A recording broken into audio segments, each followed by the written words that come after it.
Assalamualaikum warahmatullahi wabarakatuh. Kita berjumpa lagi di pembelajaran kimia. Bagaimana kabar kalian hari ini? Semoga selalu sehat dan mari tetap semangat untuk belajar ya. Pada hari ini kita akan mempelajari mengenai tata nama senyawa kimia. Pada pertemuan-pertemuan sebelumnya, kita sering melihat rumus senyawa seperti ini: NaCl, H2O, H2SO4, HCl, dan lain-lain. Tapi bagaimana cara kita menyebutnya? Apa itu NaCl? Apa itu H2SO4? Nah, hari ini kita akan belajar bagaimana memanggil mereka, siapa saja nama mereka, dan bagaimana cara kita menamainya. Hari ini kita akan belajar tata nama senyawa kimia. Berikut adalah kompetensi dasar dan indikator pencapaian kompetensi yang ingin kita tuju. Jadi, setelah pembelajaran hari ini diharapkan peserta didik dapat memberi nama senyawa biner, senyawa poliatom, senyawa asam dan basa menurut aturan IUPAC. Sebelum kita memulai, ada baiknya kalian menyiapkan terlebih dahulu tabel sistem periodik unsur seperti ini. Tabel ini akan sangat membantu kita saat pembelajaran pada hari ini. Bagi yang belum punya, kalian bisa melihat tabel ini di bagian belakang buku paket kimia, atau kalian juga bisa mendownloadnya di Google. Bagi yang sudah memiliki SPU atau sudah menyiapkannya, mari kita perhatikan nama-nama unsur di dalam SPU terlebih dahulu, agar lebih familiar dan memudahkan kalian saat nanti memberi nama. Lambang unsur di dalam SPU biasanya dituliskan dengan satu huruf kapital yang merupakan huruf pertama dari nama unsurnya. Misalkan nitrogen, ditulis dengan huruf N. Kemudian hidrogen ditulis dengan huruf H, dan fluor yang disimbolkan dengan huruf F. Namun, jika huruf tersebut sudah digunakan, maka ditulis dengan dua huruf, satu huruf kapital dan satu huruf kecil. Contohnya pada natrium, karena N sudah digunakan, maka rumusnya menjadi Na. Jadi diambil dari huruf kedua setelah N. Kemudian helium. Helium karena H sudah digunakan sehingga rumusnya menjadi He. Kemudian ada juga ferum atau besi. Rumusnya menjadi Fe dan seterusnya.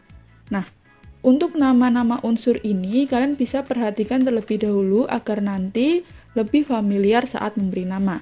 Saya beri waktu kalian 30 detik, silahkan mengamati beberapa nama unsur di dalam tabel SPU.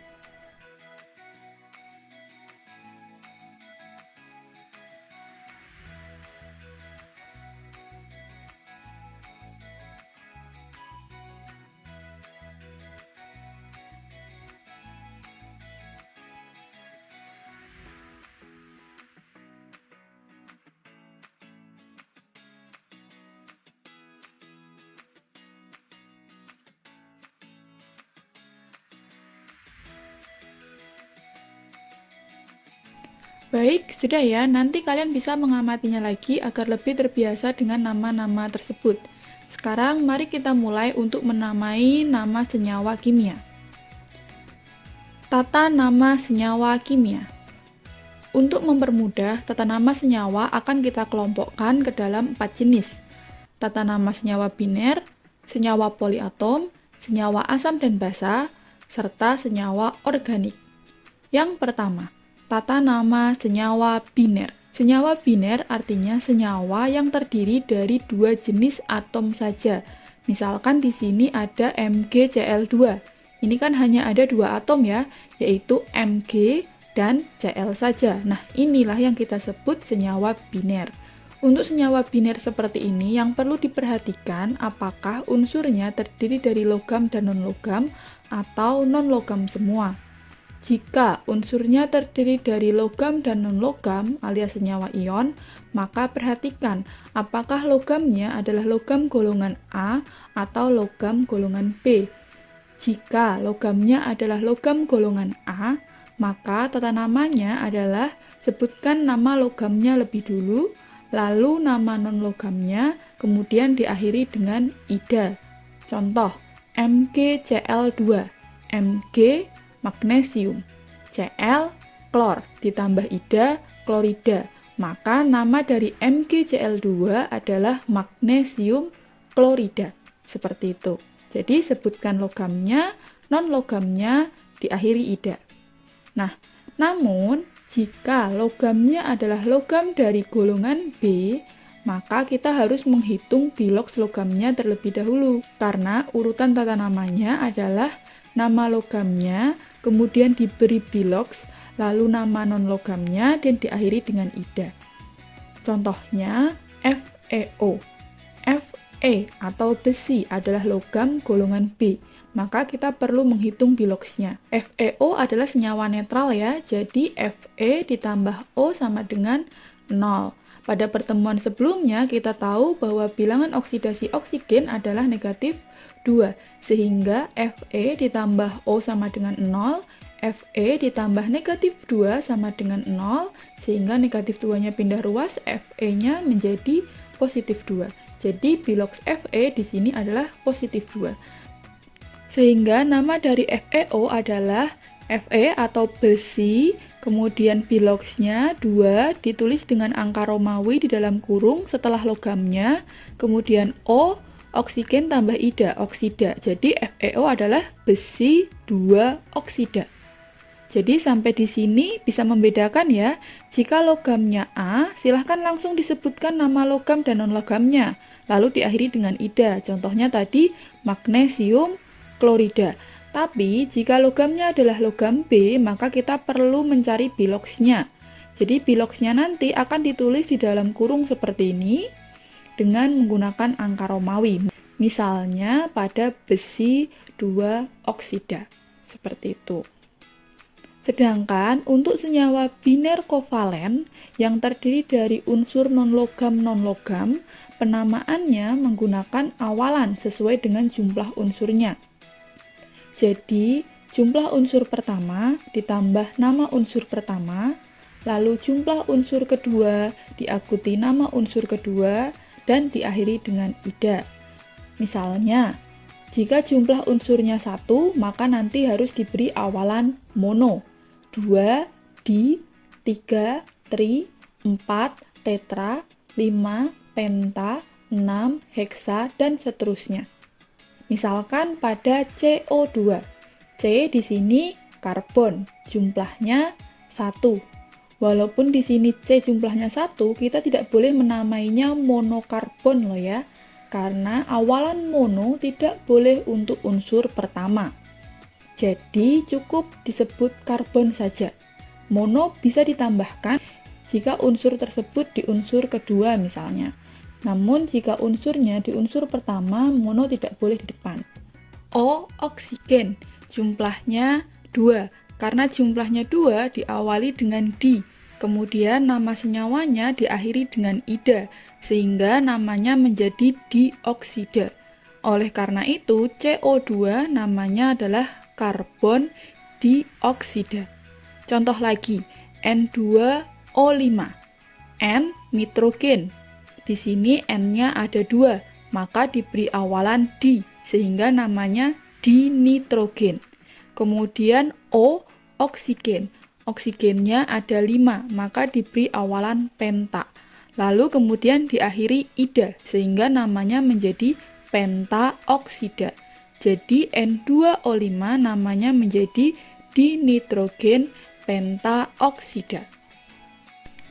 Sampai di sini paham ya? Jadi jika senyawanya terdiri dari 2 jenis unsur saja, perhatikan apakah dia logam non-logam atau non-logam semua.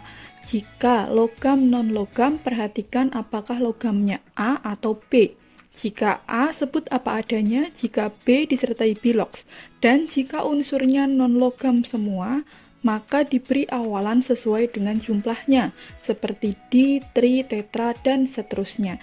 Jadi, untuk senyawa biner ini jangan sampai terbalik ya. Nah, sekarang kita pindah ke tata nama berikutnya, yaitu tata nama senyawa poliatom. Poliatom artinya di dalam senyawa tersebut terdapat lebih dari 2 jenis atom. Cara menamainya adalah dengan menyebutkan nama kationnya lebih dahulu, baru nama anionnya. Berikut adalah nama untuk kation dan anion pada poliatom. Jangan hanya memperhatikan rumus dan namanya, tapi muatan yang di sini juga ya yang harus diperhatikan, karena muatan ini nanti penting juga untuk tata nama.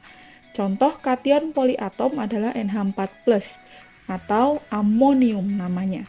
Untuk anionnya ada beberapa nama yang sering muncul seperti OH-, hidroksida, NO2-, nitrit, NO3-, nitrat, ClO-, hipoklorit, ClO2-, klorit, ClO3-, klorat, ClO4-, perklorat, kemudian SO32-, sulfit, SO42-, sulfat, CO32-, karbonat, C2O42-, oksalat, PO33-, fosfit, dan PO43-, fosfat.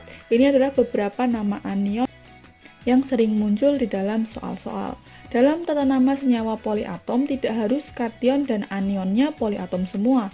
Bisa salah satunya saja, misalkan yang poliatom kationnya aja atau anionnya aja. Contoh beberapa senyawa poliatom. NH4 3 kali PO4. Nah, di sini NH4 namanya kan amonium. PO4 namanya fosfat. Jadi nama untuk senyawa ini adalah amonium fosfat, seperti itu. Jadi sebutkan kationnya baru anionnya. Jika kationnya bukan poliatom tetapi logam, maka perlu diperhatikan lagi-lagi apakah golongan A atau golongan B. Jika golongan A langsung disebutkan, jika golongan B lagi-lagi harus mencari bilogs. Jadi misalkan pada CaSO4, Ca di sini kalsium adalah golongan A, maka kita langsung bisa menyebutkan namanya Ca kalsium, SO4 sulfat. Jadi CaSO4 adalah kalsium sulfat, seperti itu. Nah, sedangkan pada CuNO3 2 kali, Cu di sini adalah cuprum atau tembaga, dan tembaga merupakan golongan B. Jadi kita harus menentukan terlebih dahulu bilogs dari Cu.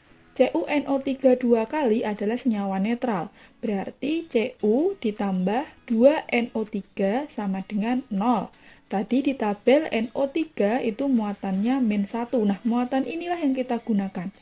Kita menggunakan muatan poliatom di tabel ini untuk mencari bilogs logamnya. Jadi perhatikan muatannya. Cu ditambah 2NO3 sama dengan 0.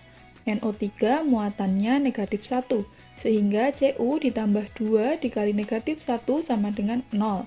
Cu -2 sama dengan 0, -2-nya pindah ruas, berarti bilogs dari Cu adalah positif 2. Sehingga namanya untuk CuNO3 adalah Cu tembaga. Bilogsnya 2 dalam kurung 2, kemudian NO3 nitrat. Berarti namanya tembaga 2 nitrat. Seperti itu. Jadi untuk poliatom silahkan sebutkan nama kationnya baru anionnya. Jika kationnya logam, maka perhatikan apakah dia logam A atau logam B. Begitu. Dari poliatom, sekarang kita belajar ke penamaan untuk senyawa asam dan basa. Ciri senyawa asam nanti ada ion H+ di dalam senyawanya. Penamaannya kita sebutkan H dulu sebagai asam, lalu kemudian diikuti nama anionnya. Misalnya di sini HCl, H asam, Cl klor, karena biner diberi akhiran ida, sehingga HCl adalah asam klorida, seperti itu.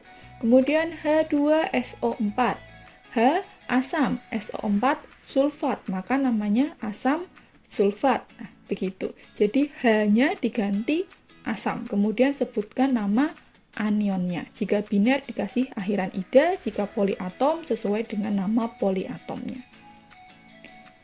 Sedangkan untuk senyawa basa, cirinya adalah adanya ion OH- di dalam senyawanya. Namanya sebutkan logamnya dulu, ingat A atau B, nanti kalau A langsung logamnya, kalau B dikasih bilogs, kemudian ditambahkan hidroksida sebagai pengganti dari nama OH. Nah, di sini kita kasih contoh NaOH.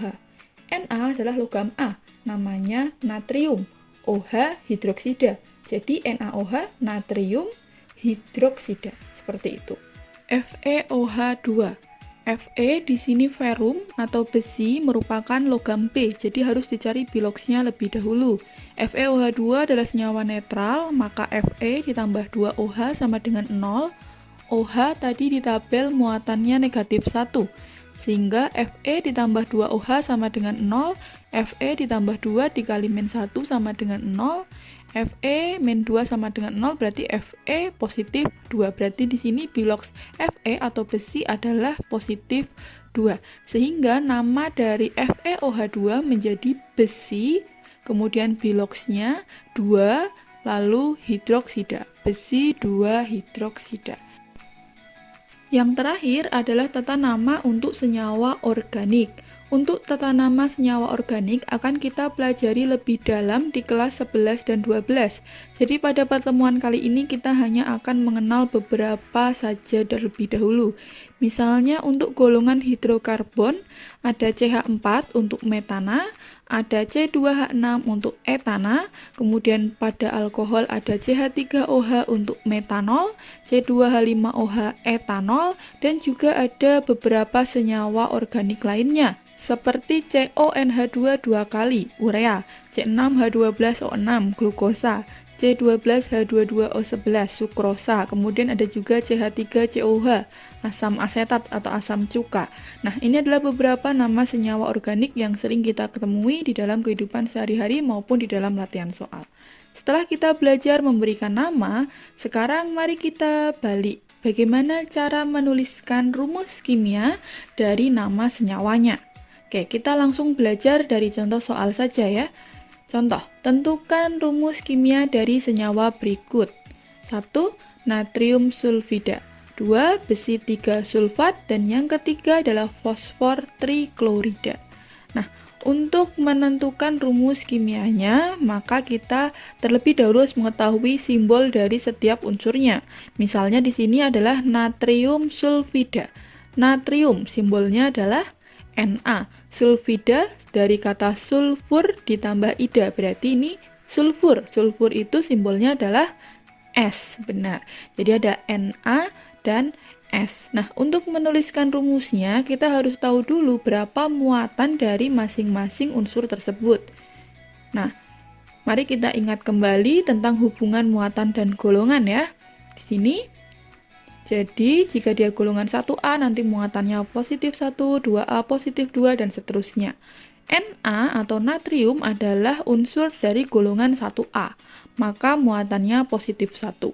Sedangkan S adalah unsur dari golongan 6A, maka muatannya negatif 2. Nah, muatan ini harus kita samakan untuk membentuk rumus senyawa. Na positif 1, S negatif 2. Berarti biar sama angkanya, 1 dan 2 ini berarti kan Na di sini dikali 2, S-nya dikali 1. Nah, jadi rumusnya menjadi Na2S1 atau Na2S. Jadi rumus kimia untuk natrium sulfida adalah Na2S. Seperti itu. Mari kita coba lagi. Besi 3 sulfat. Besi di sini berarti rumus dari besi adalah Fe. Pada logam yang memiliki biloks lebih dari 1, maka di sini akan ada angka biloks di dalam kurungnya. Jadi kita tidak perlu mencari muatannya berapa. Muatannya ya ini yang ada di dalam kurung. Berarti di sini besi atau Fe memiliki muatan 3+. Nah, kemudian sulfat. Sulfat adalah SO4. Tadi di tabel kita tahu bahwa sulfat memiliki muatan negatif 2. Nah, sekarang kita samakan 3 sama 2, berarti di sini dikali 2, di sini dikali 3. Sehingga rumusnya menjadi Fe2SO4 3 kali. Seperti itu. Berarti besi 3 sulfat memiliki rumus Fe2SO4 3 kali. Nah, sekarang satu lagi. Fosfor triklorida. Nah, kalau ada di trinya seperti ini lebih mudah. Tinggal kalian tuliskan aja angkanya sesuai dengan jumlah yang disebutkan. Misalkan di sini fosfor. Fosfor rumusnya P, tidak ada awalan, ya berarti 1 aja. Kemudian triklorida. Klor di sini Cl. Karena ada tri, berarti klornya jumlahnya ada 3.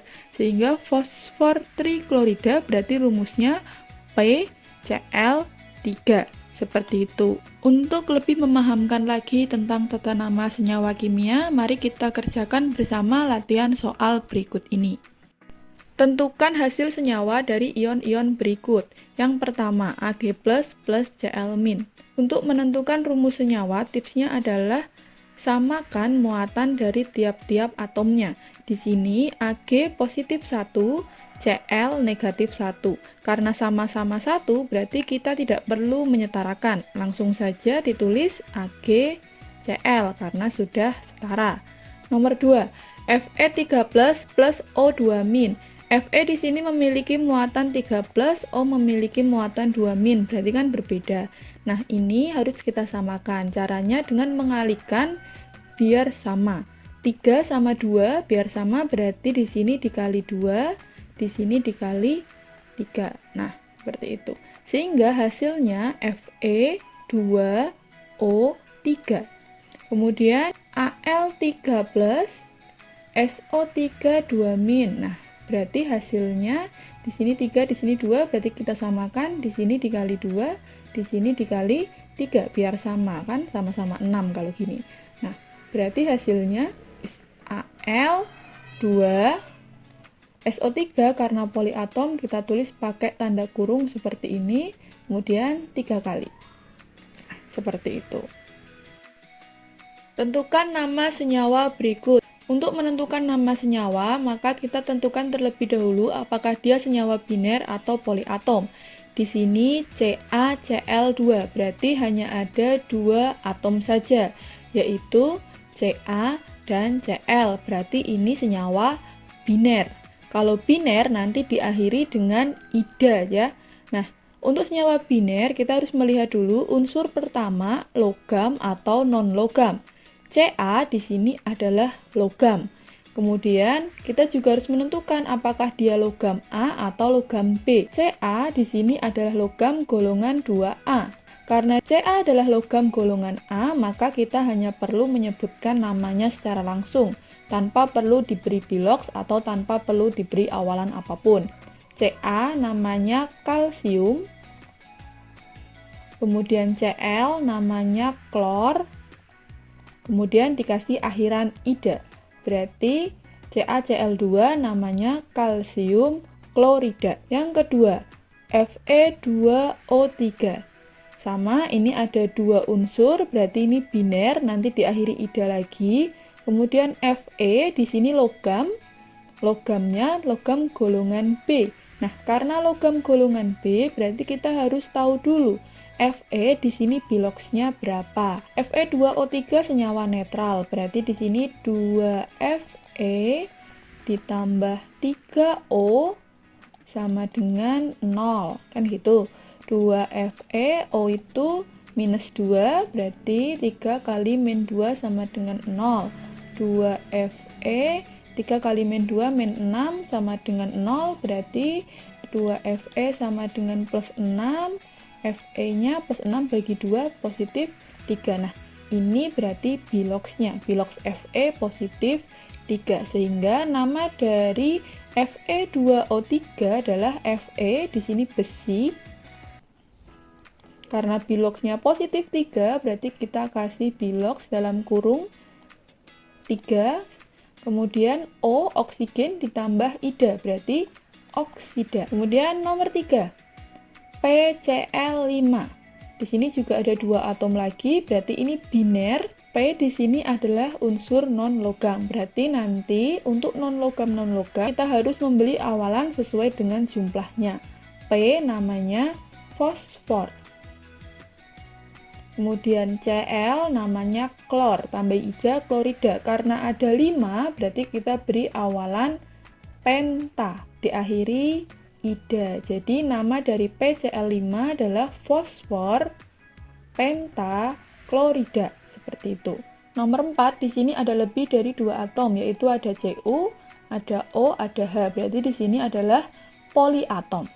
Nah, sekarang kita lihat untuk kationnya, di sini ada logam. Cu adalah logam golongan B, berarti kita harus mencari biloksnya lagi. CuH2 adalah senyawa netral, berarti Cu ditambah 2OH sama dengan 0, kan gitu. Cu ditambah OH, tadi di tabel OH itu muatannya negatif 1. Berarti seperti ini. Sehingga Cu negatif 2 sama dengan 0, Cu biloksnya adalah positif 2. Berarti biloks Cu positif 2. Cu namanya adalah cuprum atau dalam bahasa Indonesia tembaga. Nah, tembaga memiliki biloks positif 2, berarti kita berikan biloks dalam Romawi 2 seperti ini. OH tadi ini adalah anion poliatom, namanya adalah hidroksida. Nah, berarti tembaga 2 hidroksida seperti itu. Kemudian nomor selanjutnya. Setelah menentukan nama, sekarang kita menentukan rumusnya Genti. Untuk menentukan rumus kimia, berarti kita harus menentukan rumus masing-masing unsurnya. Kalium simbolnya adalah K. Nitrat simbolnya adalah NO3. Nah, untuk menentukan rumus kimianya, kita harus menentukan terlebih dahulu muatannya. K adalah golongan 1A, berarti muatannya positif 1. NO3 anion poliatom tadi di tabel muatannya adalah negatif 1. Nah, karena sudah sama, muatannya sama-sama 1, berarti ini sudah setara. Maka langsung kita tulis saja, berarti rumus kimia dari kalium nitrat adalah KNO3, seperti itu. Dan yang kedua, asam fosfat. Asam simbolnya adalah H. H tadi positif 1. Fosfat di dalam tabel tadi simbolnya adalah PO4, di mana muatannya adalah negatif 3. Nah, di sini karena muatannya belum sama, berarti kita harus samakan dulu. Di sini H positif 1, PO4 negatif 3. Biar sama, berarti H dikali 3, PO4-nya dikali 1. Sehingga hasilnya adalah H3PO4 seperti itu. Kemudian sulfur trioksida. Nah, jika di dalam nama ada awalan di tri seperti ini lebih mudah. Artinya kita hanya tinggal menuliskan rumus unsurnya disertai dengan jumlahnya tanpa perlu memikirkan biloks atau yang lain. Karena ini berarti senyawa biner non-logam. Di sini sulfur memiliki rumus S. Oksida memiliki rumus O. Nah, karena oksidanya ada awalan tri, berarti di sini oksigennya memiliki jumlah sebanyak 3. Jadi sulfur trioksida rumusnya adalah SO3 seperti itu. Yang terakhir, mangan 4 oksida. Mangan memiliki rumus Mn. Nah, karena di sini ada biloks 4, berarti kita tidak perlu mencari biloks. Ini biloksnya. Ini muatannya. Jadi di sini Mn memiliki muatan positif 4 seperti itu. Kemudian oksida. Oksida berarti O. O kemarin kita tahu biloksnya adalah negatif 2. Nah, berarti karena di sini muatannya belum sama, kita samakan dulu. Positif 4, negatif 2. Biar sama, berarti di sini Mn dikali 1, O-nya dikali 2. Jadi biar sama-sama 4 begitu angkanya. Sehingga hasilnya menjadi Mn 1 O2. Rumus dari mangan 4 oksida adalah MnO2 seperti itu. Jadi seperti ini pembelajaran kita pada hari ini tentang tata nama senyawa kimia. Untuk menambah pemahaman sekaligus menguji pemahaman kalian tentang materi ini, silahkan kerjakan tugas pertemuan 8 di Google Classroom. Sekian pembelajaran kita pada hari ini, kita bertemu lagi di pembelajaran kita berikutnya. Semoga bermanfaat, saya tutup. Assalamualaikum warahmatullahi wabarakatuh. Terima kasih.